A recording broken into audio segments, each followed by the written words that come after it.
In today's video, I'm going to teach you how to add tabs to a Wix website. To get started, open your site in the Wix editor so you can work directly on the page where you want the tabs to appear. Tabs are a great way to organize content neatly, especially if you want to show different sections without making the page feel too crowded. Once you're in the editor, go to the left side of the screen and click the Add Elements icon, which is the plus sign. This opens the panel where you can insert new content and design features into your website. From there, select Interactive from the menu. Then look for tabs under the boxes category. You will now see a selection of tab presets. Take a moment to browse through the available styles and choose the one that best matches your site's design. When you find one you like, simply drag it onto your page and place it where you want it to appear. Next, click on the tabs element you just added.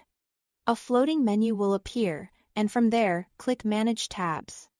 This is where you control the structure of your tabs. If you hover over any tab in the panel, you'll see the More Actions icon, shown as 3 dots. Click that to rename a tab. Delete one you don't need, or duplicate a tab if you want to reuse the same layout and content. If you need more sections, click Add Tab at the bottom of the panel to create additional tabs. As you click through each tab, you can begin adding content directly inside the tab container. Drag and drop elements like text, images, or buttons into the active tab. This is important because each tab can hold its own unique content. As you place items inside a tab, wait for the Attached to Tab notification.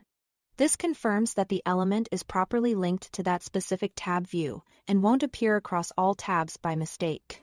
From there, edit the text and images just like you normally would on any Wix page. You can customize each tab's content to match the purpose of that section.